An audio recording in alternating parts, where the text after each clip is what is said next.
Bom, e além da sua carreira corporativa, você ainda é um empreendedor. Inclusive, você chegou a fazer uma transição de fato, né, de sair durante um tempo do mundo corporativo, só empreender.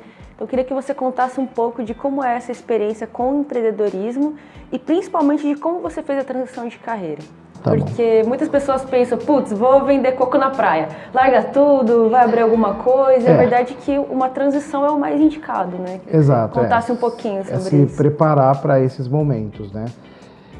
Empreender no nosso país é um desafio peculiar, né? Porque a gente, economicamente falando e governamentalmente falando, né, fiscalmente falando, enfim, por todas as questões econômicas é um desafio. Mas eu tenho essa vontade e fiz os meus incursos na área do empreendedorismo. Acho que o importante para quem quer empreender é se preparar, né? E como que você se prepara? Existem duas máximas no mundo do negócio que não são compatíveis, né? Tempo e dinheiro, né? Então você tem que escolher, para você ter tempo, você precisa ter dinheiro e vice-versa, né? Então, para quem quer empreender, primeiro você precisa estudar para saber quais são as condições certas para empreender. As condições certas do negócio que você quer fazer, né? Você precisa, em primeiro lugar, fazer aquilo que você sabe bem. Não adianta você querer empreender numa área completamente estranha para você, que você provavelmente vai errar muito e esses erros vão te custar muito caro e provavelmente não vai dar certo. Então, a primeira coisa é você escolher um empreendimento que você tenha afinidade e conhecimento. Segunda coisa é, se você não pretende fazer isso sozinho, pretende escolher sócios, conhecer muito bem as pessoas, né?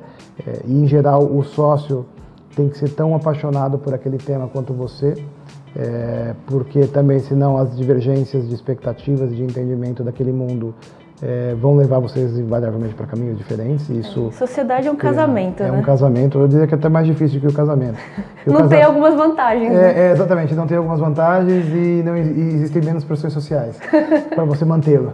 Então, você tem um desafio grande na hora de escolher eventualmente um sócio, né? Tem que ser uma pessoa que, além de ter a mesma paixão por aquele tema, idealmente tem que compartilhar valores e crenças para que vocês, na hora dos problemas, e os problemas vão invariavelmente existir, você precisa ter valores e crenças compatíveis para conseguir chegar no acordo, né? E você precisa estar, mais do que nunca no país como o nosso, preparado financeiramente para esse ciclo, né? Sim. Então você precisa saber, porque em geral não vai nunca sair, em geral não, invariavelmente não vai sair conforme planejado, né? Vai ter muitos percalços e alterações de percurso e você precisa estar lastreado, que a gente fala, né, para conseguir passar por esses momentos.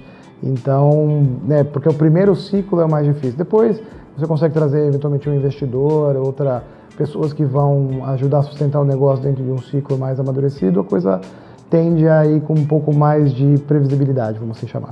Mas o primeiro ano, segundo ano é sempre muito desafiador. Então, para quem quer empreender, né, tem que estudar, ter as condições corretas para o seu negócio acontecer, o sócio certo, e você precisa estar preparado aí para esse ciclo inicial de 1, 2, 3 anos financeiramente, para não depender necessariamente desse negócio para sobreviver, né? Então, você pode estar preparado, não você exclusivamente, pode ser preparado através da sua família, que vai te apoiar, mas idealmente você, independente de qualquer um, conseguir ter a condição ideal para se dedicar integralmente àquele negócio, independente do retorno financeiro nesse primeiro ciclo. Esse é o principal ponto que todo mundo tem que ter certeza. Você não pode empreender. Idealmente, ninguém deveria empreender por necessidade, e que infelizmente no país é o que mais acontece. É o que mais acontece. Mas você tem que empreender por convicção e por estar preparado para lidar com o ciclo desse empreendedorismo.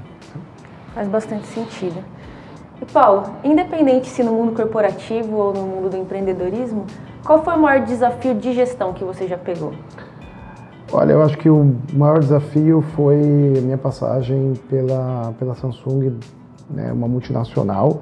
Eu tive a oportunidade de liderar a área de online business para a América Latina, era uma área nova, né? Eu brinco que por ter escolhido uma área voltada para a inovação, historicamente na minha carreira, a maior parte das posições que eu exerci foi para iniciar aquela área ou aquele negócio dentro das empresas, né? Não necessariamente iniciar a empresa, mas eu tenho um histórico de empreendedorismo corporativo muito mais extenso do que o empreendedorismo de novos negócios, né? Dentro do zero.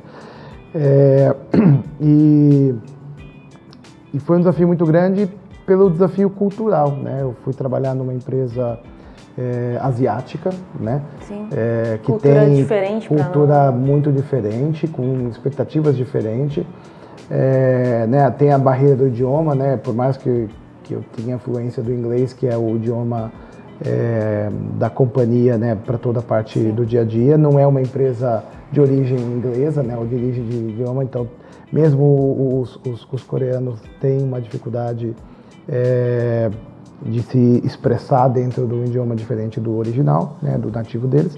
Então, todo o processo de adaptação cultural, acho que foi uma jornada longa de aprendizado e resiliência até você entender as diferenças, né, porque a gente precisa entender as diferenças para tolerá-las, né? Então, e esse desconhecimento, né, o novo é muito grande quando você vai para um ambiente como esse, né? Então, eu brinco que os brasileiros, como talvez os norte-americanos, como talvez os russos, todo mundo que vem de países muito grandes, né, onde a maior parte das pessoas ou a maior parte da sua história você não necessariamente precisaria ter contato com estrangeiros, né? Você acaba ficando muito refém não, você fica muito acomodado dentro das verdades da sua sociedade, né? Porque você tem pouco convívio historicamente. Quando você, né, vai crescendo, né, tive a oportunidade, mas foi uma escolha também, traçar uma carreira internacional, de cruzar, de aprender sobre outras culturas, né? Já tive o privilégio de ir para 15 países diferentes e contando, né? Tem muita... E não é viajar por viajar, é viajar para experimentar as culturas de fato e ver o lado bom e ruim. Isso fez, obviamente, me tornar uma pessoa muito mais orgulhosa da minha própria origem, da minha própria cultura, porque a gente reconhece com muito mais clareza tudo de bom que a gente tem aqui. Verdade. Mas foi um desafio muito grande iniciar uma área, né, e desenvolver um negócio, tendo que defender objetivos e projetos e conceitos para pessoas de origens tão diferentes, que têm valores e crenças tão diferentes dos nossos, e que né, e que simplesmente não compreende todo aquele arcabouço histórico, cultural que você está carregando na hora de apresentar alguma coisa, né? Então você acaba precisando se lapidar para ser muito mais pragmático, objetivo, preciso, para conseguir passar a comunicação da maneira que ela precisa ser para ser o mais próximo de universal, né? Do ponto de vista humano, falando mesmo. Então, isso foi um processo razoavelmente longo e desgastante, mas que eu considero extremamente produtivo hoje para a minha carreira, né? Então, acho que talvez ir para uma multinacional depois de trabalhar 20 anos quase em empresas mais regionais, vamos assim chamar, foi um grande desafio e um grande aprendizado. Realmente um divisor de águas, né? Sem dúvida. Com certeza. Com certeza. Além disso tudo, você ainda deu aula há muitos anos, né? Inclusive, um período que você deu aula foi enquanto você já estava trabalhando, tocando a sua vida normalmente. Sim. Como é que você fazia para conciliar isso e como é que você enxerga esse panorama com a educação? Bom, dar aulas foi uma escolha, alguns anos atrás. Eu fiquei durante 5 anos dando aulas na pós-graduação da Impacta. Foi lançado na época um MBA de marketing digital e fui convidado inicialmente como professor convidado, depois assumi a cadeira lá como titular de mídia online e dei aula para algumas dezenas de turmas lá da pós-graduação, especificamente no tema. Eu recomendo muito a todo profissional dedicado e interessado pelo seu tema que vá dar aula em algum momento da carreira, porque dar aula é a maneira mais eficiente e eficaz de você estudar, né? Porque se você escolheu ser professor, escolheu ser um instrutor de uma turma, você provavelmente também se sente responsável por aquelas pessoas e pelo conhecimento que você está passando. O clássico de que a melhor forma de aprender é ensinar, né? É exatamente essa expressão.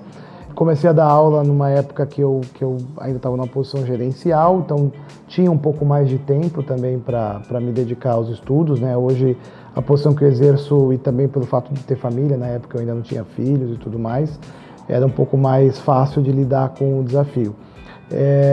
Mas, assim, pretendo voltar a dar aula em algum determinado momento, porque é a melhor maneira de estudar e te coloca, de fato, também no protagonismo de tudo que está acontecendo, porque a troca com os alunos é extremamente rica, né? Primeiro, você precisa dar aula sobre aquilo que você tem paixão, né? Essa eu acho que é a primeira coisa. Ou pelo menos por aquele tema que você se interessa muito e que você vai justamente se sentir impelido em pesquisar e se preparar para poder, não necessariamente trazer as respostas, mas ajudar todo mundo a fazer as perguntas certas sobre aquilo que você quer instruir e ajudar a encontrar as respostas, pelo menos o caminho para elas. Então, o grande objetivo de dar aula sempre foi esse, foi usar esse momento como uma experiência de aprendizado, uma experiência de troca e uma experiência de aprendizado contínuo para continuar a jornada de evolução profissional, para continuar galgando posições maiores e mais responsabilidade pautada no conhecimento. Paulo, muito legal esse bate-papo, as informações super ricas. Espero que a gente tome café várias vezes ainda, que você volte aqui. Mas eu queria agora que você desse um conselho para os novos gestores, para o pessoal que está trabalhando com gestão. O que você diria para os nossos espectadores? Primeiro, como eu falei no começo, para você ser um gestor, você precisa gostar de pessoas, você precisa gostar de gente. Então, se você quer trilhar esse caminho, aprenda a gostar de pessoas, aprenda a entender as pessoas, né? Porque a gente precisa saber se colocar no lugar dos outros e saber que ninguém é igual a você. E ninguém vai entender as coisas como você entende, da forma que você entende. Não porque você entende mais ou menos ou que o outro entenda mais ou menos, mas porque cada um de nós são pessoas diferentes, né? Pessoas com históricos diferentes, com visões de mundo diferentes. Então a tolerância é o primeiro ponto para quem quer ser um bom gestor. Segunda coisa, existem diferentes estilos de gestão, né? Existe a gestão pelo medo e a gestão pelo respeito, né? Eu prefiro a gestão pelo respeito, mas a gestão pelo respeito exige tempo e exige conhecimento. Então, se preparem muito do ponto de vista conceitual para liderar as pessoas se você quer ser um bom gestor, né? Se prepare do ponto de vista, você vai ter que se dedicar mais do que os seus subordinados, invariavelmente. Então, é uma escolha também de dedicação, né? Não existe, o chefe não é o cara que está na praia enquanto os outros estão trabalhando. Esse é o cara que foi colocado eventualmente como chefe e que rapidamente vai deixar de ser chefe.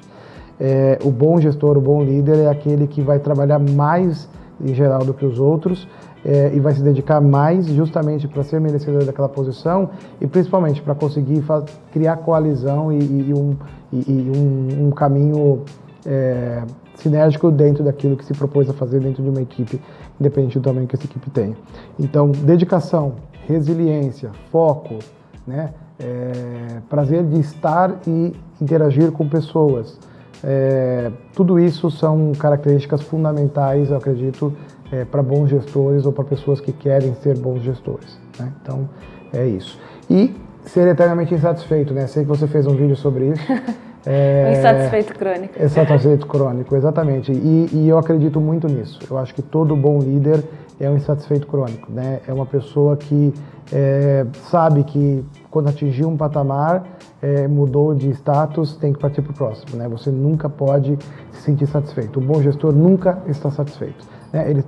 Ele tem consciência do bom trabalho, mas ele nunca está satisfeito. Então esse também é um fator fundamental. Muito bom, Paulo. Obrigada. Obrigada a todo mundo que está assistindo também e até o próximo café. Sim, obrigado.